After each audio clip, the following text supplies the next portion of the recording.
next? Do you have a goal with regard to mountaineering? I mean, specifically, I'd love to climb the seven summits. I'd like to get to the high point of the highest peak in each continent. So 4 down, 3 to go.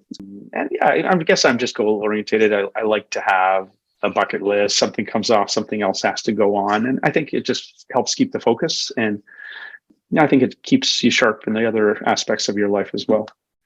What are you working on right now? What's the next expedition? Yeah, hopefully Antarctica. So the season down there, the high mountain is Vincent Massif, and it's typically December, January. So maybe this December, we'll see. Just negotiating with Stacy in the office and trying to put the ducks in a row. But if not this year, next year.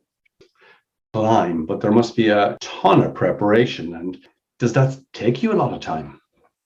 Yeah, I mean, I think most dentists are detail orientated, so definitely have to break it down into the smaller parts. And there's the physical preparation and the mental preparation, and getting your life in order, getting an associate who's going to back you up while you're away. So yeah, it does take a lot of planning, usually a year and a half or 2 out when the idea is soaked, and then gradually as it gets closer to start getting things ready and prepared. So yeah, I'm still early on, but yeah, we'll get the rest of those details looked after. After a peak experience, is there a downer afterwards? How do you lift yourself up? Yeah, I get asked that a lot.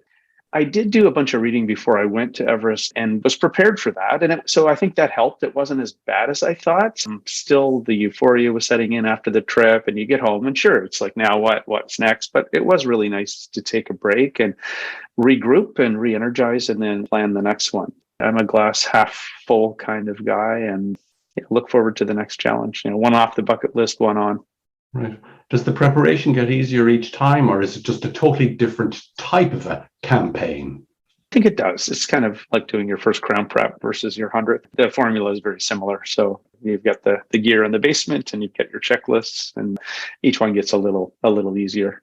I tried to do the more difficult ones at first when I was younger, and now the problems are more politics. One's in Russia, so I'm not sure if you know anyone who can get me a visa there, John. But and the other one's on an Indonesian island that's in a little bit of political turmoil right now. But what do you do when they're all done? Focus on other types of projects. That's the exciting thing about life, when you wrap up another, much as you've done in your next life post CDA, you fill that void with something else. I've thought about it, maybe the high points in the provinces in Canada, or maybe write a book about the adventures, one step at a time. Kevin Walsh, thanks for taking time to speak with me. Yeah, you bet. No, always a pleasure, John.